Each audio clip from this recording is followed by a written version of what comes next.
Today's courtroom hearing takes a serious turn when a defendant faces allegations of repeated harassment, threatening messages, and a separate assault involving the same complaining witness. The judge is visibly concerned after hearing about dozens of disturbing messages, alleged physical violence, and the victim's fear for her safety. What follows is a stern warning, an emergency protective order, mandatory drug testing, anger management classes, and some of the strictest bond conditions imaginable. Stay with us until the end to hear the judge make one thing absolutely clear. One violation could send the defendant straight back to jail. You have the right to have an attorney present if you cannot afford one. One will be appointed to you, sir. Okay, please.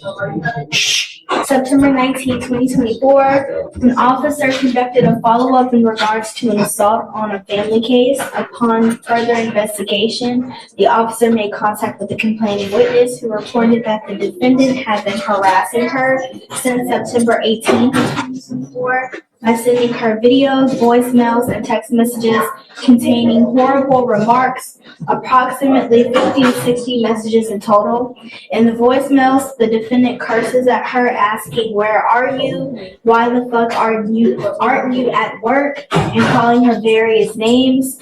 Additionally, the complainant showed the officer text messages of the defendant telling the complaining witness, "Kill yourself and I want to watch you suffocate, and your family hates you." The complaining witness indicated that the continual harassment is making her fear him even more. Complaining witness was able to give officers the defendant's identifying information and positively identify the defendant as a person who has been harassing her. I see that he has also picked up a felony assault against this complaining witness as well. Yes, sir. Okay, what happened in that one? And I'm assuming it's the same date as this one, so I'm assuming it's out of the same transaction. I'm not sure. So it says that I don't believe so. It says that on September 18th in Harris County, officers were dispatched to an assault. The complaining witness advised that the defendant came home upset about socks not being in the closet. The defendant punched the complaining witness with a closed fist on her foot twice on her right thigh and twice on her left thigh, causing pain. The complaining witness advised that the defendant grabbed her by the arm and forcibly shoved her out of the house, throwing her on the porch. She advised that she felt pain, and she advised that this has been an ongoing issue for the past 2 years. The officers observed purple and green bruises on her arm, foot, and her legs. The bruises were green, purple, and red and of significant size. Is there a no contact order in this case? Judge, who's the defendant? This is Mr. Fritter. He hasn't harassed, Mr. Fritter, let me tell you something now. You scare me. And you scare me something good. You have, since 14, assault, trespass, deadly conduct, assault, DWI, forgery, and now a harassment and a felony assault. Judge, there has been a law filed, but there is no protective order in this case. Is there no contact in the felony case whatsoever? I'm checking the law provisions. It's no threatening or harassing at this time. Would ask if that be a no contact at this court, Judge. I don't see that the rip has been. Are you Miss Lisco? Yes, sir. That's Miss Lisco, right? There. Come up, ma'am. Come up. I'm sending you for a drug and alcohol test right now, Mr. Fritter. I want to protect you as much as I can. No one has to have this kind of treatment whatsoever for any reason. And I will do everything in my power to protect you. All I need you to do is tell me. All I need is please give me the word. Mr. Fritter, look at me. You so much. Can you imagine what life is like when someone has to walk on eggshells because they have the fear that if they make someone mad in the smallest respect of having socks not in the damn drawer, they're liable to get a beating? Can you imagine what life is like to live with that kind of fear? You're going to live it with me now. Because one false move, I'm gonna make your bond so high your head will spontaneously combust. But no one, and I mean no one, should have to live with that kind of fear. I'm sending you now for a drug and alcohol test because I want to know what, if anything, is in your system. And I don't know if I'm going to allow you to have contact with Miss Liz. But if I find that you treat anyone or put anyone in fear or put anyone in harm's way, so help me, I will grow a horn and tails because I will be so upset, and it will be on you. Do you understand? Yes. Abel, Yes. I'm going to keep Mr. Fritter so close to me that it's just ridiculous. Yes.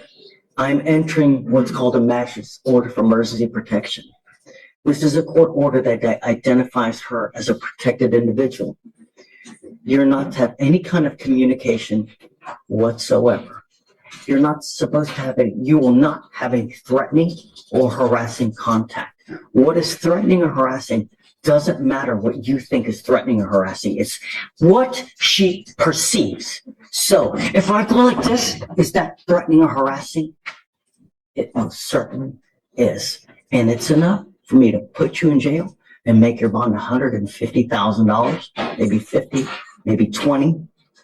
But I will do, Mr. Fritter, I will do everything in my power to protect every single person of this county. And I don't care if you're kicking, screaming, crying because you go to jail and don't have anyone to bond you out. I want to protect you, ma'am. And you know, the problem is that now that he's picked up these two cases, times will be just even more stressful. We have these protective orders. They're basically like cooling off motions so that, you know, you can separate, enough time will pass. People can kind of cool down, you know, so they're not under the stress of the excitement and then unleash on you. The last thing I want is for you to suffer any kind of harm whatsoever, you know, and that's all I want. You know, all I'm asking is how things should be normal. Like, I'm not asking you for him to do Pythagoras theorem here. So, I don't know. You know, what I'd like is if you please just talk to our DAs here. But I'd like you to have their phone number at the minimum so that should anything ever whatsoever, all you have to do is let us know. And then I'm here for you. And I want to make sure that you're okay. You know, I've given him a lawyer. He knows what's expected of him. And I'm going to drug test him like crazy to make sure that he's not using alcohol or dope. In fact, I mean, I'm going to test him 2 times a week. I mean, I'm setting him now because I want to know what, if anything, is in this system. And then we'll go from there. Judge, he will come back positive, but that's priorities from. What were you going to test positive for, Mr. Freder? Marijuana. Okay. And ketamine, and probably some other stuff that could have been in the ketamine. But I mean, straight up, that's probably it. Mr. Freder, I'm going to test you. These are your bond conditions that are going to apply to you now. And if you fail to live up to these bond conditions, I'm just going to let you know. That's it. You will appear to me here 2 times a week to take drug tests.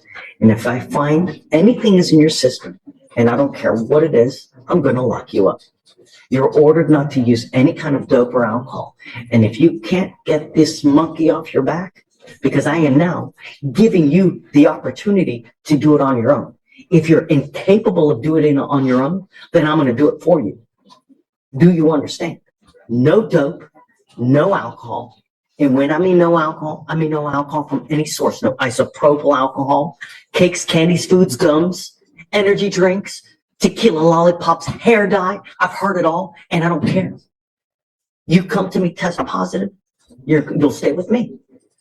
I also want you 3 times a week to do anger management classes so that we can deal with the anger issues. Look at me. 3 times a week. And I want a piece of paper showing me that you've done it, the date, time, location of where you've done it, so that I can verify that you've done it. And if you don't do it, you will stay with me. You now have the opportunity to address these things on your own. If you don't, you will be doing it with me.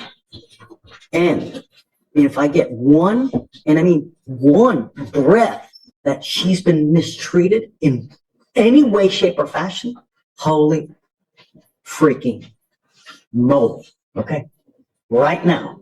And then, ma'am, if you'd be so kind, please, I'll have you speak to them here momentarily. Rachel, this is my card. If you ever need anything, all you have to do is get in contact with me. And I'm here for you. Whatever you need, anytime, day or night. I don't care. You, really. Okay. That was an intense courtroom hearing. The judge made it clear that the alleged victim's safety comes first and that violating the protective order or bond conditions could have serious consequences.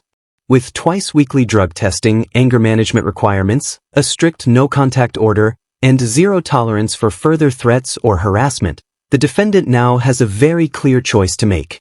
What do you think about the judge's decision and these strict conditions? Was the court right to take such strong action? Let us know your thoughts in the comments.